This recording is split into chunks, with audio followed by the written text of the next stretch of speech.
first question I've got were, how were Paddington's manners during his afternoon tea with the Queen? Impeccable, of course. No, I have to say that, I mean, that was just the most marvellous thing, of course, but I gather that I literally only saw a clip on the news. I didn't see the whole thing, but I gather he was drinking from a teapot, which is absolutely a no-no, of course. One would never do such a thing.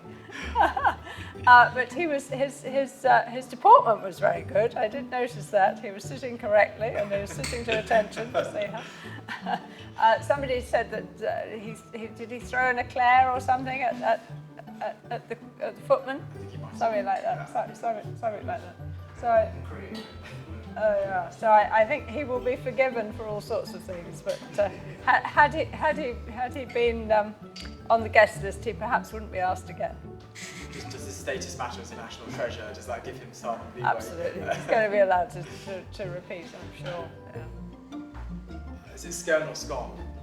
It's the scone. Question. It's scone. Very much scone. Yeah, absolutely. So once, while we were at afternoon tea in America, we were introduced to scones with pesto in them.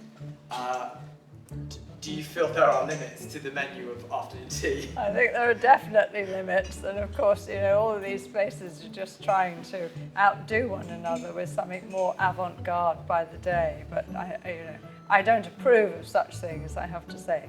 I mean, traditional scone is with butter or with jam and cream and jam, and I mean, it just ruins the whole idea, I think, with some of these things. Kind of what's the most out there kind of thing you've seen served at an afternoon tea? Well, it sounds like pesto. Yeah. It didn't work. It wasn't No, good. I shouldn't think so. And all of these different combinations. I mean, it's the same with all the menus in restaurants now. Everyone trying to sort of be more outrageous, aren't they? Really. Kind of a follow on from that question. How does afternoon tea vary around the world? Well, every country has its own way of doing things to a large degree, and one of the things which, of course, makes a huge difference is the food and the way that is actually presented, or the national take on a recipe. So that's probably the biggest variation. And of course, variation in standards, the etiquette of afternoon tea, how things are presented, how it's served, the format, the sequence of service, that's really the fundamental changes. America probably is the closest to the UK in the sense of getting it right. And of course the bigger hotels, the larger sort of hotel chains, they try to be more of a standard. But the great tendency with the hotel teas is that they're sort of going more and more towards sort of what we would have seen as high tea, which obviously originally was for the working classes at about 5 or 6 o'clock in the evening. The idea was that they came back from the factories or the fields or whatever, and so it was a sort of cross between lunch and dinner for them. So you had the savouries and perhaps something like cheese on toast, Welsh rarebit, something like that. Then you might have scones, and of course actually scones were invented in Scotland, and they were much more of a sort of round griddle cake was the idea, made with oats, and then the Irish soda bread, same sort of thing, and it was scored into 4 or 6. And scones, I'm not sure when the flour, butter and sugar element came in, but it was definitely Scotland in the 1500s that started that. So scones were always a part of high tea, the original history of that. And then something sweet at the end of it, so hence cake. Very often fruit cake for the working classes. What's the difference between afternoon tea and high tea? Well, I've just pretty much told you that it's a much more substantial meal.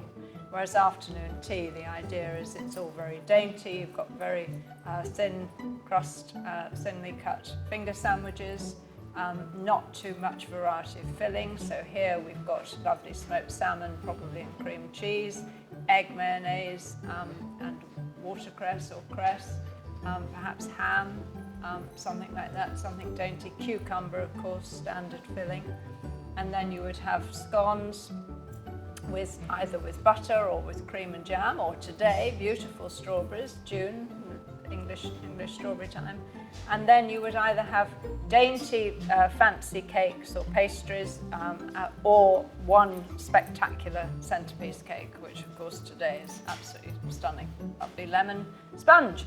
And the Victoria sandwich, of which this is a classic recipe, was invented indeed for Queen Victoria because she rather liked cake. She had a very sweet tooth. And she started the trend of cake with tea after Anna, Duchess of Bedford, had of course sort of started the real trend of having some form of food with tea in the afternoon, and that's how that started. Is there a convention about which blend of teas should form a typical afternoon blend? I don't think so. I think you would be more of the expert on that than I would. I think everyone, again, it comes down to preference, and also I personally find different water, you know, soft water, hard water, makes a huge difference. And so I think, you know, you find that blend that suits you and your palate, and it seems to stick with that, really, don't you? Alexandra, scones, does it bring back origin? Jam and cream, or cream and jam? Depends whether you're in Devon or Cornwall, and what do you do the rest of the country? Exactly. Exactly. Yeah. I know that as well. Yes, so there's something. It's absolutely, I mean, there's a great rivalry with those two counties. I would personally say that cream would take the place of butter. So I would put cream on the bottom with a blob of jam on the top. But I know I'm going to be... Yeah, see? So there you are. Yeah. Yeah. Yeah. Alexandra, when we last met, one of my memories was of the relative silence that you would eat and stir your tea, so it's quite a quiet, demure affair. Absolutely. Could you explain just some of the things? Yes, well, we've just done that earlier with the video, but actually what you would always do, you always leave your saucer on the table at tea. So you lift your cup. If you're going to have sugar in it, or you want to stir it, you go from 12 o'clock to 6 o'clock to 3 o'clock, back to 12 o'clock, and you don't do this. So you're doing it very gently, just gentle ripples on the surface. And the idea of that is to stir. So if you think you've got a blob of sugar lump in the bottom, you don't do this, whether you have or you haven't. You just do it very, very gently. Everything is very gentle, very elegant. And is there a particular knife for afternoon tea, or is it just a normal knife? It would be a tea knife, which is smaller than this. Yeah. And normally you would have that, and that would be what you would use to butter your scone or to put the cream on. And then for pastries and cakes, you would use the cake fork.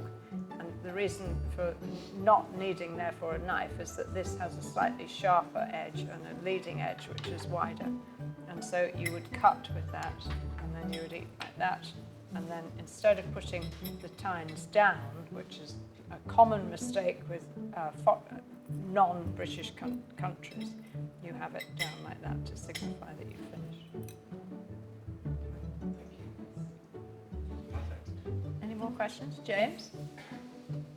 Where would you host your dream afternoon tea? Me personally? Oh my goodness. Well, I guess maybe the nicest possible setting would be perhaps somebody's garden, in a lovely English country garden, and probably at this time of year, with beautiful strawberries, and just a nice array of produce.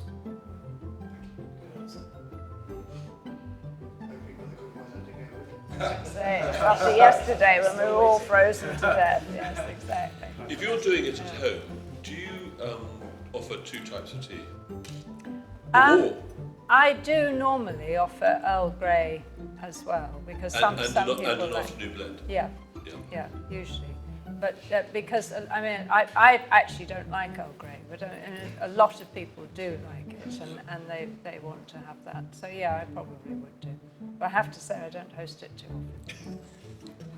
So this is do as I say, not do as I do, which is probably most of the etiquette teaching that I've done all my life. But It is extraordinary how people drink Grey in an incredibly different way. I mean, I like to accommodate family, and occasionally I'll have it, but I never have it with milk. Oh no. We go to dinner room and then I'd have it. We have a great friend who loves Earl Grey, drinks nothing but. The first time I gave it to her, she said it was far too strong, we put more water in. And then we poured more milk and more milk and ended up with this straight tea. And that's where she makes it. So there are some funny people. Absolutely. But then that's like the Indians, isn't it? When they have so much of the sweetened milk going Well, in. milk is a big thing. Right, yeah. Try one. Yeah. Milk is almost as important as the tea. Exactly. Yes, exactly. And it's so sort of raw, it's horrible. Yeah. Yeah. On that note, we would like some Earl Grey. Put everybody off. Thank you very much.